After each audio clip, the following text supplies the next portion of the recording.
எனக்கு வாழ்க்கையே வெறுத்து போச்சு சார் அப்படின்னு சொல்லிட்டு ஒருத்தர் வந்தார்.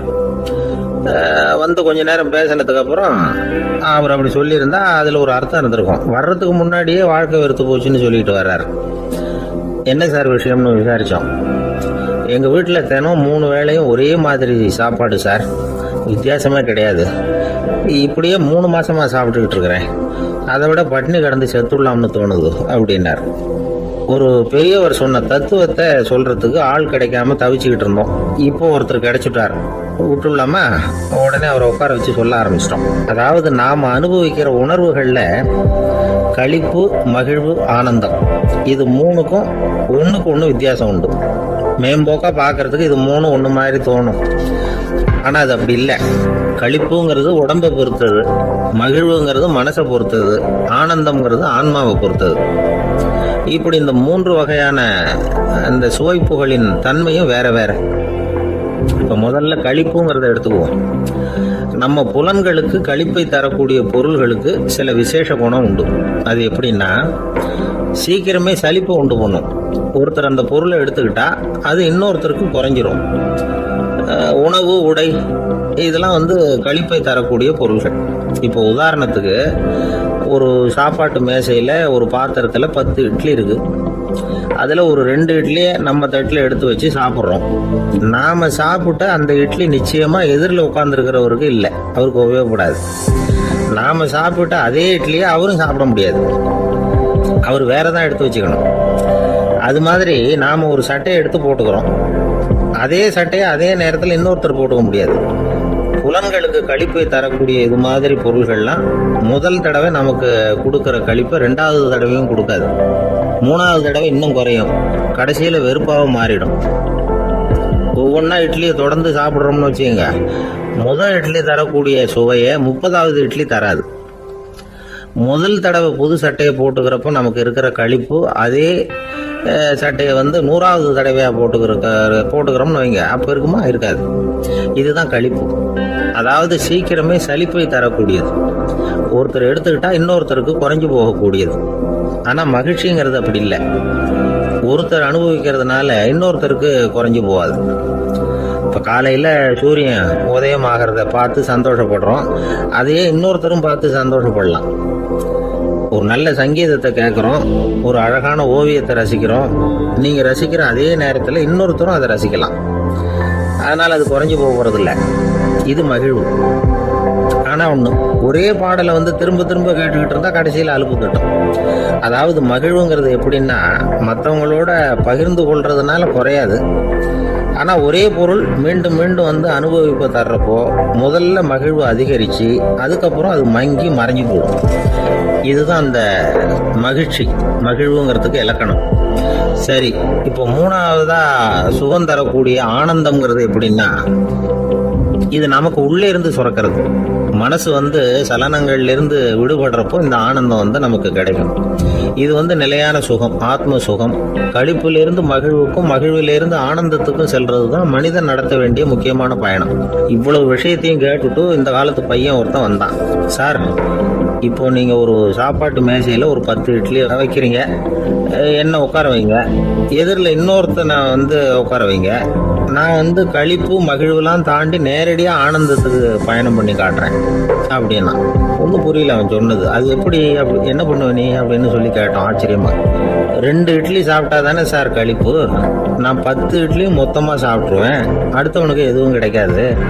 அவனுக்கு கிடைக்காதபடி நாமே சாப்பிட்றோம்ல, அதுதானே நமக்கு ஆனந்தம் அப்படின்னு அதுக்கு ஒரு விளக்கம் சொல்கிறான். ஒரு ஊரில் ஒரு மன்னர் இருந்தார், புத்தி கூர்மை உள்ள ஒரு மன்னர். பொதுவாக மன்னர்களுக்கு சந்தேகம் வந்தால் சபையில் உள்ள சான்றோர்கள்கிட்ட கேட்டு தெரிஞ்சுக்கிறது தானே வழக்கம். ஆனால் இங்கே அப்படி இல்லை. மற்றவங்களுக்கு சந்தேகம் வந்தால் மன்னர்கிட்ட கேட்டு தெரிஞ்சுக்குவாங்க. அது மாதிரி கேட்டு தெரிஞ்சுக்கிறதுக்காக ஒரு பெரியவர் ஒரு நாள் வந்தார். அவர் கையில் 3 பொம்மைகள் வச்சுருந்தார். 3 ஒரே மாதிரி பொம்மைகள், கொஞ்சம் கூட வித்தியாசம் தெரியல. ஏது இந்த பொம்மைன்னு கேட்டார் மன்னர். எனக்கு வேண்டியப்பட்ட ஒருத்தங்கிட்ட இருந்து இதை வாங்கிட்டு வந்திருக்கிறேன், நான் தான் அவன்கிட்ட இந்த பொம்மையை செஞ்சு கொடுக்கும்படியா கேட்டுக்கிட்டேன். அவன் ரொம்ப புத்திசாலி, அவன் தான் இதை செஞ்சு கொடுத்தான். ஆனால் அதில் ஒரு சிக்கல் அப்படின்னார். என்ன பிரச்சனைன்னு கேட்டிருக்காரு இவர். நான் அவன்கிட்ட கேட்டது 3 விதமான பொம்மைகளாக இருக்கணும்னு கேட்டேன். அவன் என்னடான்னா 3 ஒரே மாதிரியாக செஞ்சு கொடுத்துட்டான் அப்படின்னார். அவங்ககிட்டயே கேட்கறது தானே அப்படின்னு இருக்காரு இவர். கேட்டேன், அவன் என்ன சொல்றான்னா, இது 3 ஒரே மாதிரி பொம்மை கிடையாது, 3 விதம், ஒன்றுக்கு ஒன்று வித்தியாசம் இருக்குது. இந்த 3 பொம்மையும் 3 விதமான நண்பர்களுக்கு உதாரணங்கள் அப்படின்னு சொல்றான். எனக்கு ஒன்றும் புரியல, அதுதான் உங்ககிட்ட வந்தேன் அப்படின்னார். சரி, அந்த பொம்மைகளை இப்படி கொடுங்க அப்படின்னு வாங்கினார் மன்னர். எடுத்துக்கிட்டு உள்ள போனார். கொஞ்ச நேரம் கழிச்சு வெளியில வந்தார். அதுக்கப்புறம் சொன்னார், பாருப்பா, அவன் சொன்னது சரிதான், 3 விதம் தான். இது இருக்குதே முதல் பொம்மை, இது உத்தமமான நண்பனுக்கு உதாரணம். இந்த 2வது பொம்மை இது மத்தியமமான நண்பனுக்கு உதாரணம். இந்த 3வது பொம்மை இருக்குதே, அது மோசமான நண்பனுக்கு உதாரணம். இதை செஞ்சவன் உண்மையிலேயே பெரிய அறிவாளி தான் அப்படின்னாராம். வந்தவருக்கு ஒன்றும் புரியல. பார்த்தா ஒன்றும் வித்தியாசம் தெரியலையே அப்படின்னு அவன் குழம்பி போய் நிற்கிறான். இப்போ அந்த மன்னர் விளக்கம் கொடுக்குறார். அந்த 3 பொம்மையையும் எடுத்து முன்னாடி வச்சார். ஒரு மெல்லிய கம்பியை கையில் எடுத்தார். அந்த முதல் பொம்மை காதில் விட்டார். கொஞ்ச தூரம் உள்ள போய் அப்படியே நின்றுட்டுது அந்த கம்பி. அப்புறம் 2வது பொம்மை காதில் அந்த கம்பியை விட்டார்.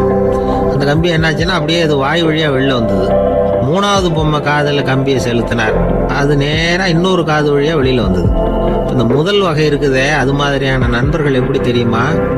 நம்ம கஷ்டத்தை அவங்கக்கிட்ட சொன்னால் பேசாமல் கேட்டுக்குவாங்க. வெளியில் அதை யாருக்கிட்டையும் சொல்லிகிட்டு இருக்க மாட்டாங்க. வெளியில் தெரியாமல் நமக்கு உதவி பண்ணுவாங்க. செஞ்சுட்டு அதை நான் தான் செஞ்சேன்னு சொல்லிகிட்டு இருக்க மாட்டாங்க. அதுதான் கம்பி ஒரு காது வழியாக போய் உள்ளே நின்றுட்டுது. 2வது பொம்மையில் கம்பி என்னாச்சு, ஒரு காது வழியாக போய் வாய் வழியாக வெளியில் வருது. இது மாதிரியான நண்பர்கள்கிட்ட நாம் கஷ்டத்தை சொன்னால் அதை அவங்க 4 பேர்கிட்ட போய் சொல்லி நமக்காக உதவி கேட்பாங்க. நமக்குன்னு கேட்டு வாங்கி அதை நம்மகிட்ட கொண்டுகிட்டு கொடுப்பாங்க. இவங்க மத்தியமமான நண்பர்கள். 3வது பொம்மையில் ஒரு காது வழியாக செலுத்துகிற கம்பி இன்னொரு காது வழியாக வெளியில் வந்துடுது. இது மாதிரியான நண்பர்கள்கிட்ட நம்ம கஷ்டத்தை சொன்னால் அவங்க காது கொடுத்து கேட்கறது மாதிரி நடிப்பாங்க. அப்படியே இன்னொரு காது வழியாக அதை வெளில விட்டுருவாங்க. அதை பற்றி கவலைப்பட மாட்டாங்க. இதுதான் இந்த பொம்மைகளுக்குள்ளே இருக்கிற வித்தியாசம் அப்படின்னு விளக்கம் கொடுத்தாராம் மன்னர். படிக்கிற பிள்ளைங்கள்லேயே இது மாதிரி 3 வகை உண்டு. சில பேர் காதால் வாங்கி மனசில் வச்சுக்குவான். சில பேர் காதால் வாங்கி பேனாவால் எழுதி விடுவான். சில பேர் ஒரு காதால் வாங்கி இன்னொரு காதால் வெளியில் விட்டுருவான். ஒரு பையன் வகுப்பில் ஆசிரியர் பாடம் நடத்தும் பொழுது தலையை வேகமாக ஆட்டி ஆட்டி கேட்பானா, ஏன்டா இப்படி தலையை இப்படி ஆட்டுற அப்படின்னு கேட்டிருக்கான் பக்கத்தில் இருந்தவன். தலையை ஆட்டினா தாண்டா ஒரு காது வழியாக உள்ளே போகிறது, இன்னொரு காது வழியாக வெளியில் வேகமாக வெளில போகும் அப்படின்னானா அந்த பையன்.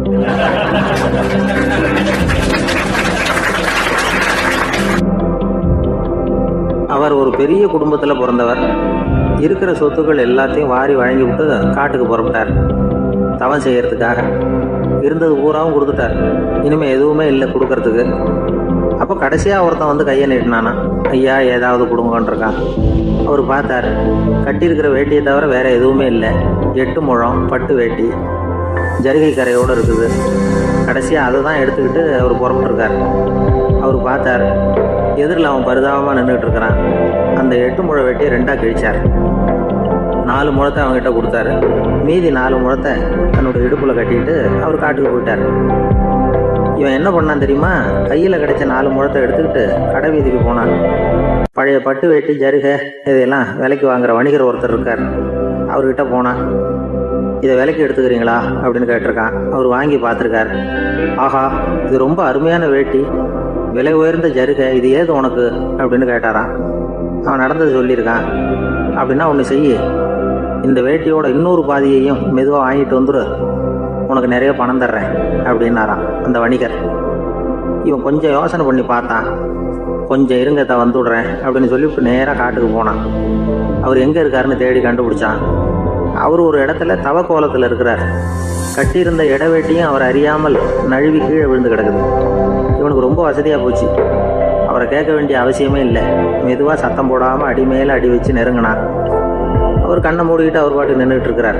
இவன் மெதுவாக போய் கீழே கிடந்த அந்த துணியை எடுத்துக்கிட்டு சத்தம் போடாமல் திரும்பி நடந்தான். ஒரு 2-3 அடி எடுத்து வச்சிருப்பான்.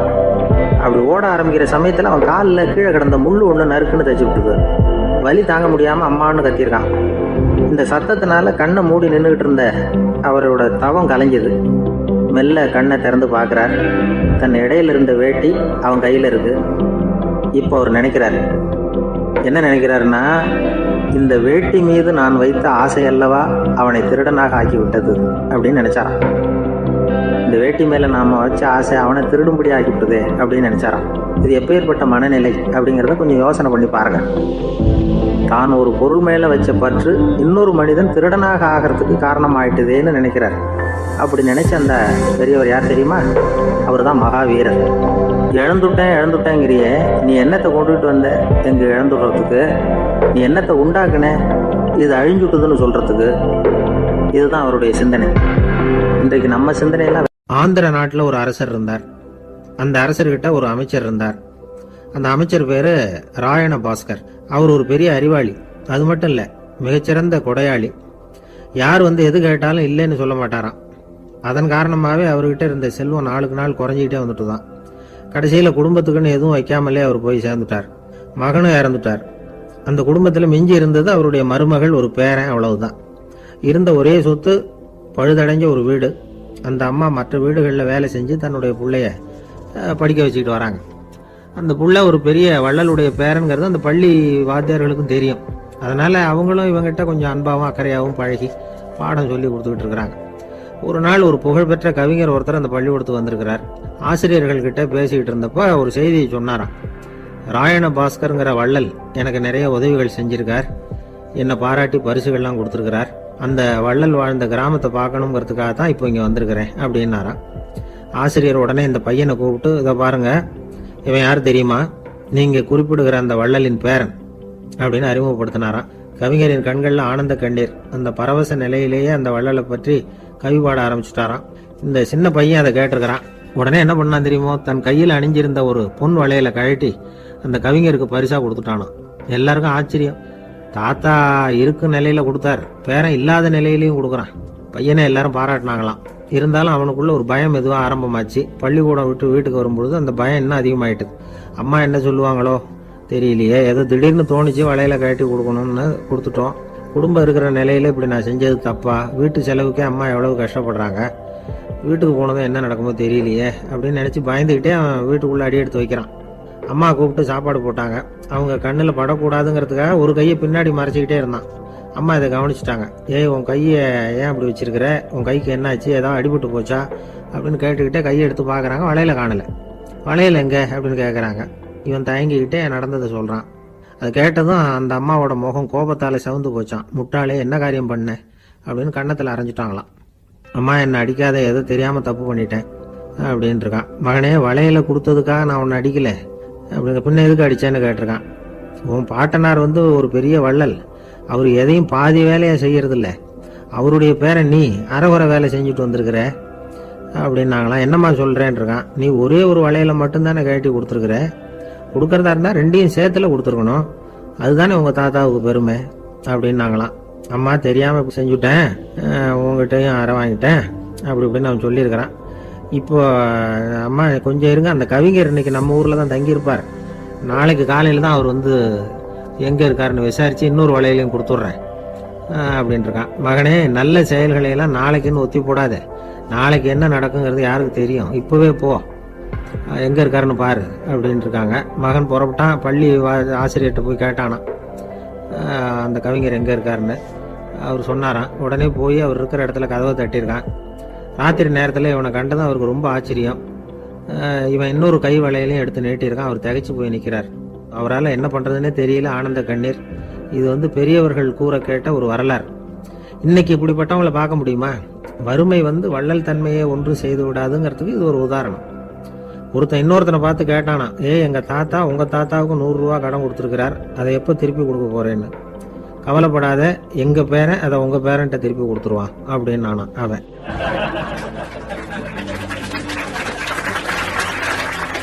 ஒரு ஆளை அடையாளம் கண்டுபிடிக்கணும்னா அதுக்கு சுலபமான வழி என்ன? முகத்தை பார்த்து கண்டுபிடிக்கிறது தான். ஆனால் மனுஷன் தப்பு பண்ண ஆரம்பிக்கும் பொழுது அவனை கண்டுபிடிக்கிறதுக்கு வேற வழிகளை தான் கையாள வேண்டியிருக்கு. கைரேகை அதுக்கு ரொம்ப உபயோகப்படுது. கைரேகைகள் வந்து ஒருத்தருக்கு இருக்கிறது மாதிரி இன்னொருத்தருக்கு இருக்கிறது இல்லை. பல் வரிசையும் அப்படிதான். ஏமாத்துறவங்க அதிகமாக போனால் இருக்கிறவங்க எச்சரிக்கையாக இருக்க வேண்டியிருக்குது. பயோமெட்ரிக்ஸ் அப்படிங்கிறது ஒரு பெரிய தொழில்நுட்பம். இதை உபயோகப்படுத்தி சில பாதுகாப்பு உத்திகளை எல்லாம் உருவாக்கி இருக்கிறாங்க அமெரிக்காவில். வீட்டுக்கு சொந்தக்காரர் குரல் கொடுத்தா கதவு திறக்கும், அல்லது அவர் கை வச்சா கதவு திறக்கும். மற்றவங்க யார் என்ன பண்ணாலும் கதவு திறக்காது. இது ஒரு முறை. அவரோட குரல் அல்லது கைரேகை ஒரு எலக்ட்ரானிக் சாதனத்துல ஏற்கனவே பதிவு பண்ணப்பட்டிருக்கும். இவர் குரல் கொடுக்கறப்போ அல்லது கையை வைக்கிறப்போ அதை ஒப்பிட்டு பார்த்து சரியா இருந்தா கதவு திறக்கிறது மாதிரி ஒரு ஏற்பாடு. இதே மாதிரி ஒருத்தரோட விழித்திரையில உள்ள இரத்த குழாய் அமைப்பு பாருங்க, அது கூட ஒருத்தருக்கு இருக்கிறது மாதிரி இன்னொருத்தருக்கு இருக்கிறது இல்லை. அதனால அதை வச்சு அடையாளம் கண்டுபிடிக்கக்கூடிய சாதனங்களும் இப்போ பழக்கத்துக்கு வந்தாச்சு. கைரேகையை ஒப்பிடுற சாதனத்தை விட விழித்திரை இரத்த குழாய் அமைப்பை அடையாளம் காணுற சாதனம் இருக்கு பாருங்க, இது ரொம்ப நுட்பமானது. இது நம்ப தகுந்தது. ஒரு ஆளை அடையாளம் கண்டுபிடிக்கிறதுக்கு இது எடுத்துக்கிற நேரம் ஒரு வினாடி தான். ஒரு கருவி இருக்கும், அதுல உள்ள ஒரு சிறு துளையில கண்ணை வச்சு பார்க்கணும். உடனே இந்த சாதனம் குறைந்த சக்தி உள்ள இந்த அக சிவப்பு ஒளியை பாய்ச்சி அவரது விழித்திரையின் இரத்த குழாய் ஆராய்ச்சி பண்ணி ஏற்கனவே அதோட நினைவு பெட்டகத்துல பதிவு பண்ணி வச்சிருக்கிறோமே அந்த அமைப்புகளோட இதை ஒப்பிட்டு பார்த்து சரியான ஆள் தானா இல்லையா அப்படின்னு அடையாளம் காட்டிவிடும். குரலை வச்சு அடையாளம் கண்டுபிடிக்கிறதும் இந்த பயோமெட்ரிக்ஸ் முறைகள்ல ஒண்ணு. ஒரு நபரோட குரல்ல டிஜிட்டல் குறியீடுகளை மாத்தி பதிவு பண்ணிக்கிட்டு மீண்டும் அதே குரலை இனம் காணக்கூடிய சாதனங்கள் ஏற்கனவே அமெரிக்காவில எல்லாம் விற்பனைக்கு வந்தாச்சு. ஒரு ஆளுக்கு ஜலதோஷம் பிடிச்சிருந்தா கூட அந்த சாதனம் சரியாவே கண்டுபிடிச்சிருமா. குரலை மாத்தி பேசுறவங்க கூட இந்த கருவியை ஏமாற்ற முடியாது. இத ஆஸ்பத்திரிகள், வங்கிகள்ல உள்ள இரும்பு பெட்டக காப்பறைகள் இங்க எல்லாம் உபயோகப்படுத்தலாம். குழந்தைகள் உள்ள இடங்களுக்கு ரொம்ப உபயோகப்படும். கதவு பூட்டிக்கிட்டுதுன்னு வச்சுக்கோங்க, கதவை திறக்கிறதுக்கு சாவி உபயோகப்படுத்த தெரியாத குழந்தைகள் குரல் எழுப்பிய கதவை திறந்துட முடியும். எதிர்காலத்துல இந்த பயோமெட்ரிக்ஸ் முறை இன்னும் பல ஆச்சரியங்களை ஏற்படுத்தும் அப்படின்னு எதிர்பார்க்கறாங்க. ஸ்டியரிங்க தொட்டதுமே காரு ஸ்டார்ட் ஆயிடும், சாவி வேண்டியதில்லை. காரு சொந்தக்காரரை தொட்டாதான் ஸ்டார்ட் ஆகும், வேற யாராவது தொட்டா ஸ்டார்ட் ஆகாது. ஒரு மனுஷனோட நடை, அவர் டைப் ரைட்டரை தொடுகிற விதம், இதையெல்லாம் வச்சு கூட ஆளை அடையாளம் காணக்கூடிய தொழில்நுட்பம் வரலாம். என்னதான் தொழில்நுட்பம் வளரட்டும், குடும்பத்துக்குள்ள நடக்கிற திருட்டுகளை கண்டுபிடிக்கிறது ரொம்ப கஷ்டம். ஒரு வீட்டுல பெட்டியில இருந்த பணம் காணாம போச்சு, வீட்டுக்காரரோ அல்லது பையனோ தான் எடுத்திருக்கணும். பெட்டியை திறந்து பார்த்தா அந்த வீட்டுக்காரம்மா இதுல இருந்து பணத்தை எடுத்தது நிச்சயமா என் வீட்டுக்காரரு தான் அப்படின்னு சொல்ல முடியல. அவங்களால யோசிச்சாங்க. என்னம்மா இப்படி யோசிக்கிறீங்களேன்னு கேட்டிருக்காங்க. நிச்சயமா இந்த பணத்தை எடுத்தது என் வீட்டுக்காரர் இல்லை அப்படின்னு உறுதியா சொல்லிவிட்டாங்க அந்த அம்மா. இது கேட்டவங்களுக்கு ரொம்ப ஆச்சரியமா இருந்தது. அந்த வீட்டுக்காரருக்கு அது ரொம்ப பெருமையா இருந்தது. அது எப்படி அவ்வளவு கரெக்டா சொல்றீங்க அப்படின்னு கேட்டிருக்கிறாங்க. அப்போ அந்த அம்மா சொல்லிச்சான், பெட்டியில இன்னும் கொஞ்சம் பணம் மிச்சம் இருக்குது, இவர் எடுத்திருந்தாருன்னா அப்படி மிச்சம் வச்சிருக்க மாட்டார், அதனாலதான் அப்படி சொன்னேன் அப்படின்னாங்களாம்.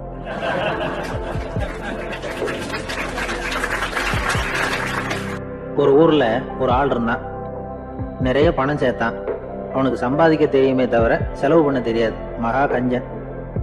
காசை கையில எடுக்கவே மாட்டான். எடுத்தா செலவு செய்ய வேண்டியிருக்குமே, அதனால இப்படியே அவன் காலத்தை ஓட்டி விட்டான். வயசாயிட்டுது. அவனுடைய மனைவி ஒரு நாள் கேட்டாங்க, இவ்வளவு நாளா நீங்க என்ன எங்கேயுமே அழைச்சிட்டு போனதில்லை, இப்போவாவது அழைச்சிட்டு போகக்கூடாதா அப்படின்னாங்க.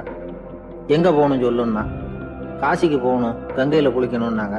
இவன் பார்த்தான், இதுக்கு ஏன் அவ்வளவு தூரம் செலவு பண்ணிட்டு போகணும், நம்ம ஊர் ஆத்துலயே குளிக்கலாமே, இதுவும் புண்ணிய நதி தான், இங்க குளிச்சா அங்க குளிச்ச பலன் கிடைச்சிரும் அப்படின்னா. சரின்னு 2 பேரும் ஆத்தங்கரைக்கு போனாங்க. அன்னைக்கு ஏதோ விசேஷம், நிறைய கூட்டம், நிறைய பேர் குளிச்சுக்கிட்டு இருக்கிறாங்க. கரையில சில புரோகிதர்கள் நின்றுட்டு இருக்கிறாங்க. குளிக்கிறதுக்கு முந்தி அவங்க கிட்ட உட்காந்தா ஏதோ மந்திரம்லாம் சொல்லுவாங்க, கொஞ்சம் காசு கொடுக்க வேண்டியிருக்கும். அதனால இவன் என்ன பண்ணா, ஆத்தங்கரையிலேயே கொஞ்சம் தூரம் போனான்.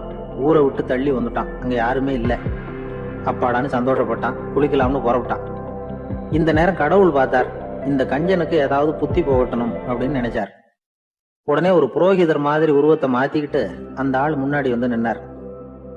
அவனுக்கு அதிர்ச்சி, இங்க யாருமே இருக்க மாட்டாங்கன்னு நினைச்சா இங்கேயுமே ஒரு ஆள் வந்துட்டாரு, என்ன பண்றதுன்னு யோசனை பண்ணான். புரோகிதர் உருவத்துல இருந்த கடவுள் சொன்னார், இதை பாருங்க, இன்னைக்கு விசேஷ நாள், நீராடுறதுக்கு முன்னாடி சுயகல்பம் பண்ணிக்கிறது ரொம்ப நல்லது அப்படின்னார். என்கிட்ட பணம் எதுவும் இல்லையேன்னா.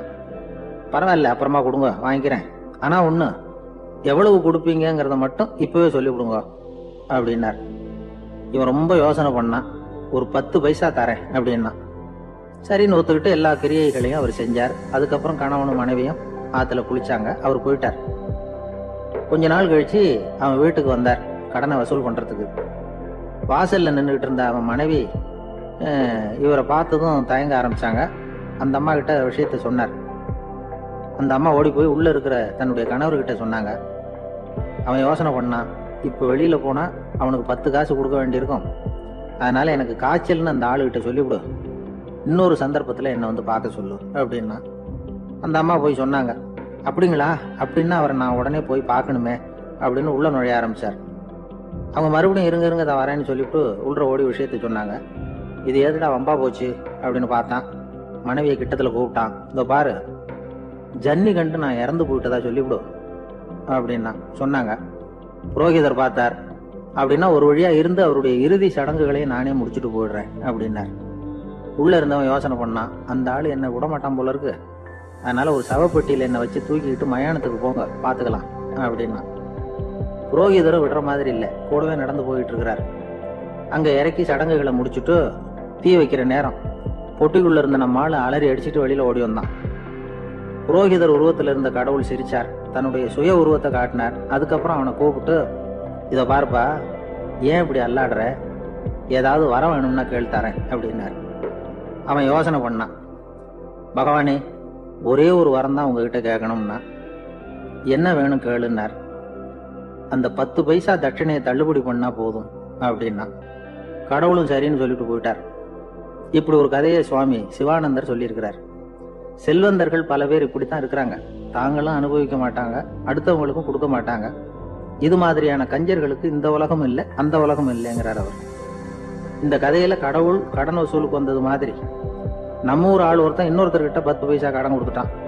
திருப்பி வாங்கறதுக்கு நடையா நடக்கிறான். கடைசியா கேட்டான், நீ எப்பதான் கடனை திருப்பி தரப்போற, அதை முடிவா சொல்லுன்னா. வர்ற வியாழக்கிழமை கண்டிப்பா கொடுத்துருவேன் அப்படின்னானா அவன். அன்னைக்கு நான் ஊர்ல இருக்க மாட்டேனே அப்படின்னானா இவன். அதனால என்ன, நானும் தான் அன்னைக்கு ஊர்ல இருக்க மாட்டேன். ஒரு ஊர்ல ஒரு மன்னர் இருந்தார். அந்த ஊர்ல அடிக்கடி சேவல் சண்டை நடக்கிறது வழக்கம். அரண்மனையில ஒரு ஆள் இருந்தான். மன்னருக்காக அவன் ஒரு சேவல் வாங்கிட்டு வந்தான். சண்டை போடுறதுக்காக அந்த சேவலை தயார் பண்ணிட்டு இருந்தான். கொஞ்ச நாள் ஆச்சு. மன்னர் அந்த ஆளை கூப்பிட்டார். என்னப்பா, சேவல் தயாராயிட்டுதா அப்படின்னு கேட்டார். இன்னும் அது தயாராகல மன்னா, இன்னும் வளரல, அதுக்கான தகுதி இன்னும் அதுக்கு வரல அப்படின்னா. எதனால அப்படி சொல்றேன்னாரு. கோபம் ரொம்ப கடுமையா இருக்குது அப்படின்னா. சரி அப்படின்னு விட்டுட்டார். மறுபடியும் கொஞ்ச நாள் ஆச்சு. இப்ப எப்படி நிலைமை, சேவல் தயாரா அப்படின்னார். இன்னும் இல்ல அரசே, மற்ற சேவல் எங்கேயாவது கூவுற சத்தம் கேட்டா உடனே இது பரபரப்பாயிடுது, பக்கத்துல ஒரு சேவலின் நிழலை கண்டா கூட இது பரபரப்பாயிடுது அப்படின்னா. சரி, இன்னும் கொஞ்ச நாள் ஆகட்டும்னு விட்டுட்டார். கொஞ்ச நாள் ஆச்சு. இப்ப மறுபடியும் விசாரிச்சார். இன்னும் நம்ம சேவலுக்கு அந்த தகுதி வரலமன்னா, போராட்ட உணர்வு அதுக்கு இன்னும் இருந்துகிட்டு தான் இருக்குது, உள்ள மெதுவாக தான் எரிய ஆரம்பிச்சிருக்குது போராட்ட உணர்வு, அப்படி இருக்கக்கூடாது, அது பற்றி எரிய வேண்டாமா அப்படின்னா. இன்னும் கொஞ்ச நாள் ஆச்சு. இப்போ எப்படின்னு கேட்டார். இப்போ அவன் சொன்னா, மன்னா கிட்டத்தட்ட அது போருக்கு தயாராயிட்டுது அப்படின்னு நினைக்கிறேன்னா. எதனால அப்படி சொல்ற அப்படின்னு கேட்டார். மற்ற சேவலின் குரலை கேட்டா அது அசையறதே இல்லை, ஒரு பொம்மை மாதிரி ஆயிடுது, அதுக்கு உள்ள ஒரு நுட்பமான விழிப்புணர்வு வந்துட்டுது, அதனால அது அமைதியா இருக்குது, மௌனமா இருக்குது. இனிமே அதுக்கு இணையான சேவலே கிடையாது. வெற்றி பெற அது போராட வேண்டிய அவசியமே இல்லை, அதை பார்த்த உடனே எதிரி சேவல்கள் பயந்துட்டு ஓடி போடும் அப்படின்னு சொன்னானா. அந்த சேவலை வளர்த்தவர் சி சிங் சு அப்படின்னு பேரு. இந்த சுசுகி சொன்ன கதையா அது. ஞானிகள் என்ன சொல்றாங்க தெரியுமா, அந்த சேவலின் ரகசியத்தை நீயும் கற்றுக்கொள், நீ அப்படி ஆயிடு, சண்டை போடாமலே வெற்றிகள் பெறுகிற நுட்பத்தை புரிந்து கொள். இதுதான் ஞானிகள் உபதேசம். ஒரு குரு கிட்ட ஒருத்தன் போயிருக்கிறான். எனக்கு சண்டை போட கத்து கொடுங்கன்னா. அதுக்கு என்ன செய்யணும்னார். என்ன உங்க மாணவனா சேர்த்துங்கன்னா. சரி, இப்போ உன்னுடைய பலம் என்னன்னு கேட்டிருக்கார். இப்போ நான் தனி ஆளா இருந்து ஒரு 100 பேரை சமாளிப்பேன் நானா. சரி, அப்படின்னா என்னுடைய மாணவனா உன்னை சேர்த்துக்கிறேன் இருக்கார். சேர்த்துக்கிட்டார். 6 மாசம் பயிற்சி கொடுத்தார். அதுக்கப்புறம் இவனை கூப்பிட்டு கேட்டார், இப்போ உன்னுடைய திறமை எவ்வளவுன்னு. இப்போ நான் தனி ஆளா இருந்து ஒரு 50 பேரை சமாளிப்பேன் நானா. இன்னும் உனக்கு பயிற்சி தேவைன்னாராம். தொடர்ந்து சில நுட்பங்களை எல்லாம் சொல்லி கொடுத்துருக்கிறார். 1 வருஷம் ஆச்சு. எல்லாத்தையும் கத்து கொடுத்துட்டார். அப்புறம் கூப்பிட்டு கேட்டார், இப்போ உன்னுடைய திறமை எப்படிப்பா, எதிரிகள் எத்தனை பேரை உன்னால சமாளிக்க முடியும்னாராம். அவன் சொன்னான், ஐயா, எதிரிகளின் பலம் என்னங்கிறத புரிஞ்சுக்காம அதை நான் சொல்ல முடியாதுன்னு நானும். இனிமே உனக்கு பயிற்சி தேவையில்லை, போயிட்டு வான்னு அனுப்பி வச்சுட்டாராம். ஒரு உண்மையை நாம புரிஞ்சுக்கணும். அதாவது அடிக்கிறதுக்கு நமக்கு துணிச்சல் தேவையில்லை, அடிக்காம இருக்கிறதுக்கு தான் துணிச்சல் தேவை. அடிச்சா திருப்பி அடிக்கிறவன் மன உறுதி உள்ளவன் இல்லை, அடிச்சா திருப்பி அடிக்காம இருக்கிறான் பாருங்க, அவன் தான் மன உறுதி உள்ளவன். ஒருத்தன் தலைதிரிக்க வேகமா ஓடிட்டு இருந்தான். எங்கடா ஓடுற அப்படின்னா, எதுக்கு வந்தவன், ஒரு சண்டையை நிறுத்தத்தான் இப்படி ஓடுறேன் அப்படின்னு இருக்கான். யாருக்கும் சண்டை, எனக்கும் இன்னொரு ஆளுக்கும் சண்டை அப்படின்னு நானா அவன்.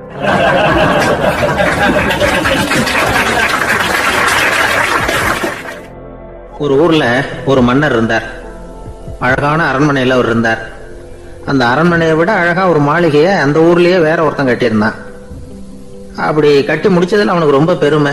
எத்தனையோ செல்வந்தர்கள்லாம் வந்து பார்த்துட்டு, இந்த மாளிகையை விலைக்கு கொடுத்துடுறியா, எவ்வளவு விலை சொன்னாலும் சரி நாங்க வாங்கிக்கிறதுக்கு தயாரா இருக்கோம் அப்படின்னு சொல்லி கேட்டு பார்த்துட்டாங்க. நான் இதை விற்கிறதுக்கு தயாரா இல்லை அப்படின்னு சொல்லிவிட்டான். அவ்வளவு சிறப்பா கலை அம்சத்தோடு அதை கட்டி முடிச்சிருக்கிறான். அதுவே ஒரு பெரிய அரண்மனை மாதிரி இருந்ததுன்னா பாத்துங்களேன். சுற்றிலும் அழகான பூந்தோட்டம். ஒரு நாள் அவன் எங்கேயோ வெளியூர் போயிட்டு திரும்பி வந்துகிட்டு இருக்கிறான். அப்போ அந்த மாளிகை தீப்பெட்டி எரிஞ்சுக்கிட்டு இருக்கு. பதறி போட்டான். விலைக்கு கேட்டவங்க யாராவது இதை செஞ்சிருக்கணும், இல்லைன்னா மன்னரே செய்த சதியே என்னவோ, இப்படிலாம் அவனுக்கு சந்தேகம். ஒரு மூலையில உட்காந்து அழ ஆரம்பிச்சுட்டான். அந்த சமயத்துல அவனுடைய மகன் அங்க ஓடி வந்தான். அப்பா அழாதீங்க, இதை நான் நேற்று ராத்திரியே நம்ம ஊர் மன்னருக்கு வித்துட்டேன். இதை கட்டி முடிக்க நமக்கு எவ்வளவு செலவாச்சோ அதை போல 3 மடங்கு விலைக்கு வித்துட்டேன், கவலைப்படாதீங்க. இதை விட அழகான மாளிகையை நாம புதுசா கட்டிக்கலாம்னா. இதை கேட்டதும் அழுதுகிட்டு இருந்தவன் அழுகையை நிறுத்தினான், சிரிக்க ஆரம்பிச்சுட்டான். இதே இடத்த நான் வந்து மன்னர்கிட்ட இருந்து விலைக்கு வாங்குவேன், இதை விட அழகான மாளிகையை கட்டுவேன் அப்படின்னு சுத்தி நின்று எல்லார்கிட்டையும் சொல்லிக்கிட்டு இருந்தான். இந்த சமயத்துல அவனோட இளைய மகன் ஓடி வந்தான். அப்பா, அண்ணன் சொன்னதெல்லாம் சரிதான், மன்னர்கிட்ட விலை பேசினதெல்லாம் உண்மைதான். ஆனா வித்தது பேச்சு அளவுல தான். இனிமேதான் பத்திரம் வாங்கணும், எழுதணும், நீங்க கையெழுத்து போடணும், பதிவு பண்ணணும், மன்னர்கிட்ட பணம் வாங்கணும். அதுக்காகத்தான் உங்களை எதிர்பார்த்துக்கிட்டு இருந்தோம். அதுக்குள்ள இப்படி ஆயிட்டுதுன்னா. இப்ப சிரிச்சுக்கிட்டு இருந்தாவன் சிரிப்பை நிறுத்தினான். மறுபடியும் குழந்தை மாதிரி அழ ஆரம்பிச்சுட்டான். இது ஒரு சம்பவம். இதுல இருந்து என்ன தெரியுது? அந்த அழகான மாளிகை தன்னுடையது அப்படின்னு நினைக்கும் பொழுது அவனுக்கு அழுகை வந்தது. அது தன்னுடையது இல்லை அப்படின்னு நினைக்கிற போது சிரிப்பு வந்தது. மறுபடியும் அது தன்னுடையதுதான் அப்படிங்கிற உணர்வு வரும்பொழுது அழுகை. எது எதிலிருந்து நீ நீங்கி இருக்கிறாயோ அது அதிலிருந்து உனக்கு துன்பம் இல்லை அப்படிங்கிறார் திருவள்ளுவர். இந்த உடம்பு என்னுடையதில்லை அப்படிங்கிற உணர்வு வந்துட்டா அது ஒரு பெரிய நிலை. அந்த நிலை வந்து வரணும். எல்லாத்தையும் பயன்படுத்திக்கலாம், ஆனா பற்றுல விழுந்துடக்கூடாது. உலகத்தில் இருங்கள், ஆனால் உலகத்தவராக இருக்காதீர்கள்.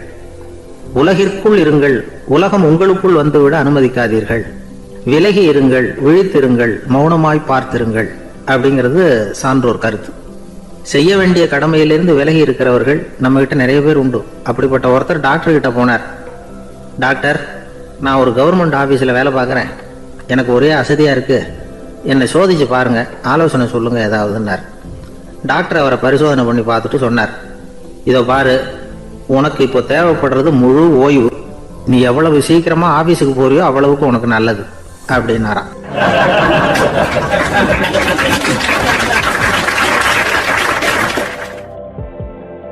கப்பல் கடல்ல போயிட்டு இருக்கு. புயல், சூறாவளி, அலையெல்லாம் பெருசு பெருசா ரொம்ப உயரமா உண்டாகுது. கடுமையான காற்றிலேயும் வேகமான அலைகள்லேயும் சிக்கி அந்த கப்பல் தடுமாறுது. திசை மாறி போச்சு. எந்த பக்கம் போயிட்டு இருக்கிறோம்னே தெரியல. அந்த கப்பலை செலுத்திக்கிட்டு இருந்த மாலுமி ரொம்ப சாமர்த்தியமா செயல்பட்டார். தன்னுடைய அறிவாற்றலையும் திறமையையும் முழுமையா பயன்படுத்தினார். அந்த கப்பலை கட்டுப்படுத்தினார். மெதுவா அந்த சூறாவளியிலிருந்து கப்பலை காப்பாத்தி கரைக்கு கொண்டுட்டு வந்து சேர்த்துட்டார். மாலுமின்னு ஒருத்தர் இருந்ததுனால அந்த மரக்கலம் காப்பாற்றப்பட்டது. மாலுமின்னு ஒருத்தர் இல்லைன்னு வச்சுக்குங்க, அந்த கப்பலோட கதி என்னவாயிருக்கும் யோசிச்சு பாருங்க. ஒரு கோபக்காரனுடைய நிலைமையும் அப்படித்தானா. கோபக்காரன்கிறவன் ஒரு மாலுமி இல்லாத மரக்கலம் அப்படிங்கிறார் நபிகள் நாயகம். கொந்தளிக்கிற கடல்ல கொடுமையான அலைகளின் உச்சியில அல்லல் படுகிற மரக்கலத்தை விட மோசமானது கோபக்காரனின் நிலைமை அப்படிங்கிறது அவருடைய கருத்து. அது மாதிரி இதுன்னு சொல்லல, அதை விட மோசம் இது அப்படிங்கிறார். ஏன் தெரியுமா? ஒரு கப்பல் கடல்ல தடுமாறினா அதை சரிப்படுத்த மாலுமி இருக்கிறார். அவர் தன்னுடைய சாமர்த்தியத்தினால அதை கட்டுப்படுத்தி சரியான வழிக்கு கொண்டுட்டு வந்துருவார். ஆனா கோபக்காரனுடைய நிலைமை அப்படி இல்லை அப்படிங்கிறார் நபிகள் நாயகம். மனித மனம் ஒரு மரக்கலம், அறிவு அதுல இருக்கிற மாலுமி. மாலுமி மரக்கலத்தை செலுத்துறான், அவனுக்கு கட்டுப்பட்டு அது ஓடுது. ஆனா கோபக்காரன்கிற மனுஷங்கிட்ட அறிவுங்கிற மாலுமி சரியா வேலை செய்ய மாட்டான். ஏன்னா கோபம் அந்த மாலுமியின் கண்களை அவிச்சிரும், காதுகளை கேட்காம பண்ணிவிடும். கண்ணையும் காதையும் மூடி விட்டு கப்பலை ஓட்டுனா எப்படி ஓட்டுறது? அதனால கோபக்காரன் மாலுமி இல்லாத மரக்கலம். இடி மின்னல்ல மாட்டிக்கிட்டு கஷ்டப்படுற கப்பல் மாதிரி கஷ்டப்படுறான். பெரியவங்க எல்லாம் என்ன சொல்றாங்க? உனக்கு கெடுதல் பண்ணவனுக்கும் நீ நன்மையே செய். எவருடைய விருப்பு வெறுப்பையும் பொருட்படுத்தாதே. பரம எதிரிக்கும் நீ நன்மை செய்ய ஆரம்பிச்சா உன்னுடைய தூய நிலையை பார்த்துட்டு அவனும் உனக்கு நெருக்கமான நண்பனா ஆயிடுவான். இதுதான் பெரியவங்க நமக்கு சொல்லி இருக்கிறது. புனித குர்ஆன் சொல்றது என்ன? தீமையை நன்மையை கொண்டே நீர் தடுத்து கொள்ளும் அப்படின்னு சொல்லப்பட்டிருக்கிறதுல.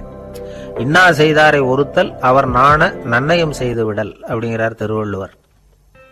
செல்வந்தர் ஒருத்தர்கிட்ட ஒரு சிறுவன் ஆடு மேய்ச்சிக்கிட்டு இருந்தானா. பெரியவர் அவனை கூப்பிட்டு, நீ நேரா போய் ஒரு ஆட்டுல உள்ள ரொம்ப நல்ல பகுதி எதுவோ அதை எடுத்துட்டு வா அப்படின்னாராம். இவன் போனான். ஒரு ஆட்டு உடம்புல இருந்த நாக்கு, இருதயம், இது ரெண்டையும் எடுத்துட்டு வந்து கொடுத்தானா. பெரியவர் வாங்கி பார்த்தார். அதுக்கப்புறம் இப்ப நீ போய் இன்னொரு ஆட்டுல இருக்கிற ரொம்ப கெட்ட பகுதி எதுவோ அதை எடுத்துட்டு வா அப்படின்னாராம். இவன் போய் எடுத்துட்டு வந்தான். அவன் கையில இருந்தது மறுபடியும் அதே மாதிரி நாக்கு, இருதயம், இது ரெண்டும் தான். என்னது இப்பவும் அதையே கொண்டுட்டு வந்திருக்கிற அப்படின்னாராம் பெரியவர். இவன் சொன்னானா, ஒரு உடம்புல உள்ள ரொம்ப நல்ல பொருளும் இதுதான், ரொம்ப கெட்ட பொருளும் இதுதான் அப்படின்னு. இளம் வயசுல இப்படி பதில் சொன்னவர் தான் பேரறிஞர் லுக்மானுல் ஹக்கீம் அவர்கள். கோபப்படாம இருந்தா இது ரெண்டும் நல்லா வேலை செய்யும், கோபப்பட்டா இது ரெண்டும் மோசமா வேலை செய்யும். அதை புரிஞ்சுக்கிறதுக்காகத்தான் இன்னைக்கு இந்த தகவல். கோபம் வந்துட்டா நாம என்ன செய்யறோங்கிறது நமக்கே தெரியாது. ஒருத்தர் டாக்டர் கிட்ட போனார் அவசரமா. டாக்டர், எனக்கு இப்ப கடுமையான கோப வெறி, எனக்கு கண்ணு மண்ணு ஒன்னும் புரியல, உடனடியாக அதை கட்டுப்படுத்தணும், உடனே இதுக்கு ஏதாவது ஒரு மாத்திரை கொடுங்க பிளீஸ் அப்படின்னார். அந்த டாக்டரும் உடனே ஒரு மாத்திரையை கொடுத்து, இதை உடனே போடுங்க, நான் தண்ணி கொண்டுட்டு வரேன்னு உள்ள போனார். தண்ணியோட திரும்பி வந்தார். இவரு சொன்னார், டாக்டர், நீங்க கொடுத்த மாத்திரை ரொம்ப பெருசா இருந்தது, இருந்தாலும் கஷ்டப்பட்டு முழுங்கிட்டேன்னார். டாக்டர் சந்தேகத்தோட மேசையை பாக்குறார். பார்த்தா மாத்திரை அங்கேயே இருக்குது, பேப்பர் வெயிட்ட காணல.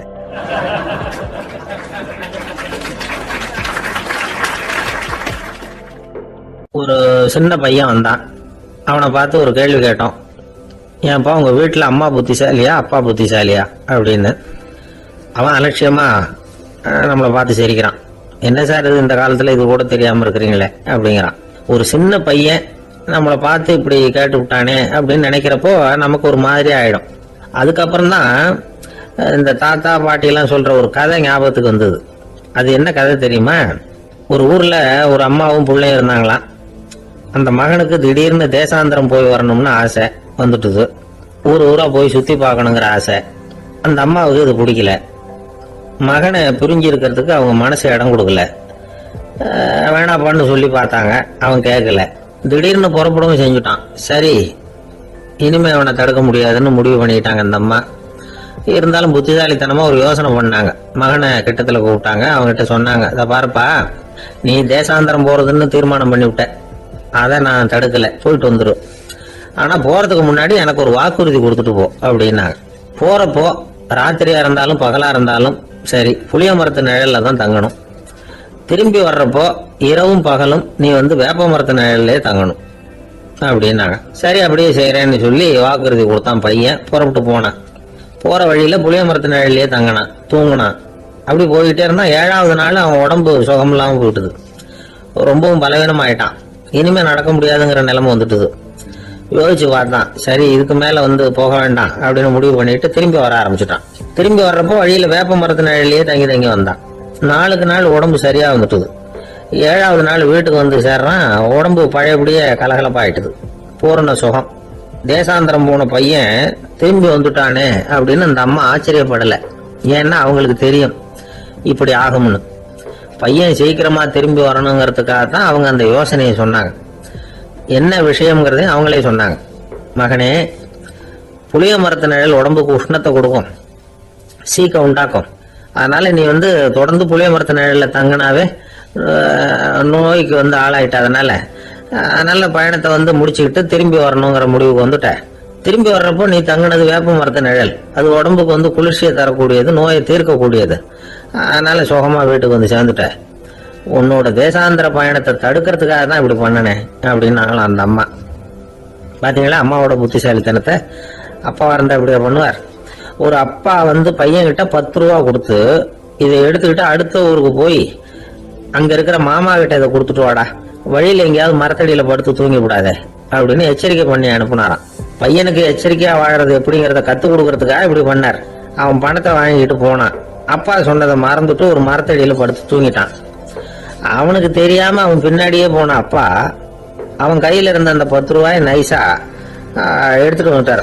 அவன் பையில தானே வச்சிருந்தான், அது தெரியாம எடுத்துட்டு வந்துட்டார். அவன் தூங்கிட்டு இருக்கான். எடுத்துட்டு ஒரு மறுபடியும் வீட்டுக்கு வந்துட்டார். பையன் முழிச்சுக்கிட்டு பைய தடவி பார்க்கறான், பணத்தை காணும். அழுதுகிட்ட திரும்பி வந்தான். அப்பா கிட்ட விஷயத்த சொன்னான். அப்பா சிரிச்சுக்கிட்டே சொன்னார், அதுக்குதான்ப்பா ஆரம்பத்திலேயே எச்சரிக்கை பண்ணினேன், இனிமேலாவது நீ ஜாக்கிரதையா இருக்கணும் அப்படிங்கிறதுக்காக தான் இப்படி பண்ணினேன். அந்த பணம் எங்கேயும் போயிடல, நான் தான் அதை உனக்கு தெரியாம எடுத்து வச்சிருக்கிறேன். இதோ பாரு அப்படின்னு சொல்லிட்டு சைடு பாக்கெட்ல கையை விட்டா அது ஓட்டையா இருக்கு. அதை எவனோ ஏற்கனவே கத்திரிச்சு எடுத்துட்டு போயிட்டான். இப்ப அப்பா முகத்துல அசடு வழிஞ்சுதான்.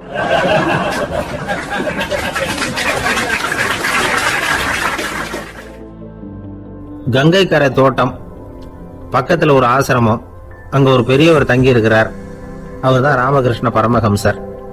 அந்த ஆசிரமம் இருந்த இடம் கரக்பூர். வங்காளத்துல பொதுவா எல்லாரும் மீன் சாப்பிடுறது உண்டு.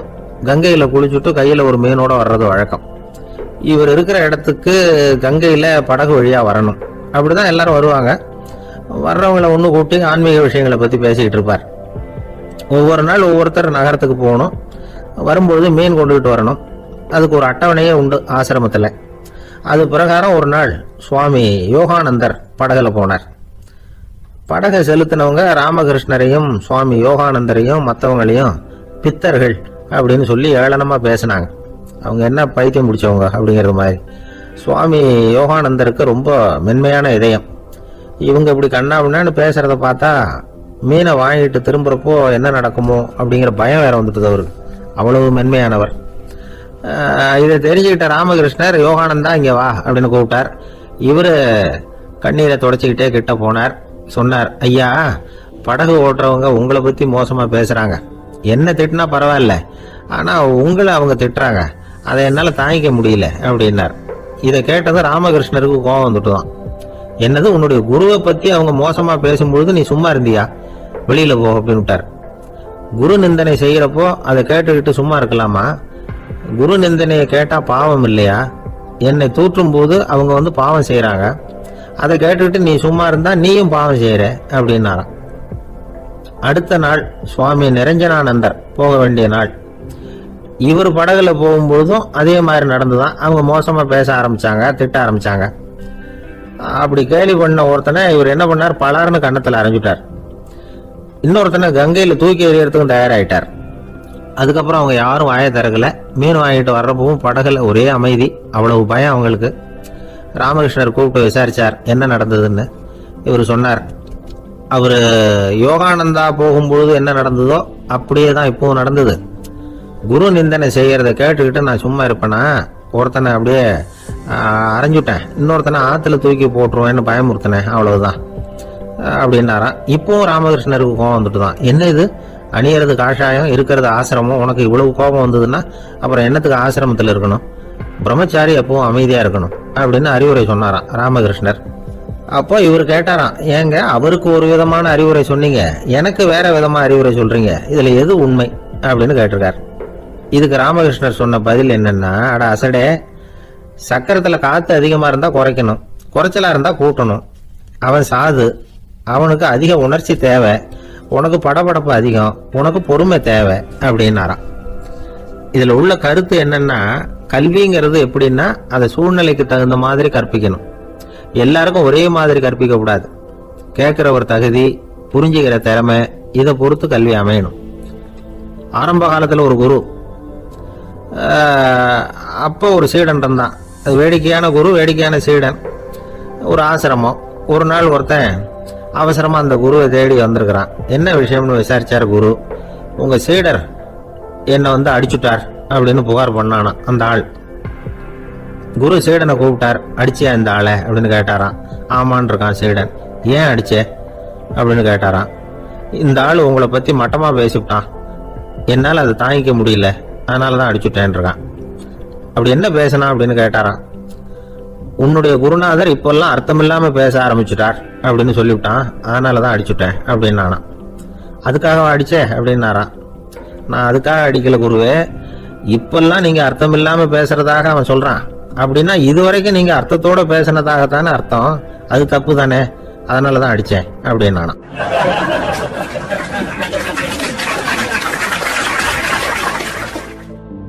ஒரு விவசாயி விதைக்கிறதுக்காக வயல்வெளி பக்கம் போறார். விதைகளை அள்ளி வீசினார். அப்ப என்ன ஆச்சுன்னா, சில விதைகள் பாதை ஓரத்துல விழுந்தது, சில விதைகள் முள் செடிகள் மண்டி இருந்த புதருக்கு இடையில விழுந்தது, சில விதைகள் நல்ல நிலத்துல விழுந்தது. பாதை ஓரத்துல விழுந்த விதை என்ன ஆச்சுன்னா, அதெல்லாம் பறவைகள் கண்ணில போட்டுவிட்டது. உடனே உட்காந்து கொத்தி தின்னுட்டு போட்டுது.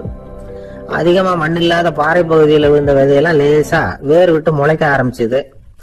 அதுக்கப்புறம் வேறு கீழே ஆழமா போக முடியல, மேலேயும் சூரிய வெப்பம் அதிகம் தாங்க முடியல, எல்லாம் காஞ்சி கருகி போட்டுது.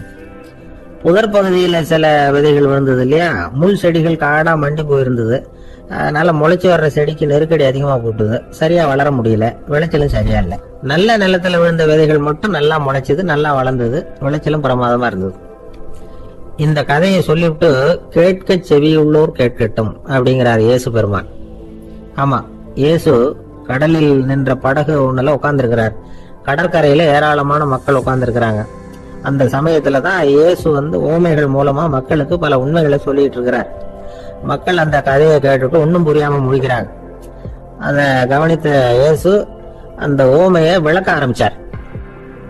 இதுல அந்த விதைக்கிறவர் தான் இறைவன். அவருடைய வார்த்தைகளை விதைக்கிறார்.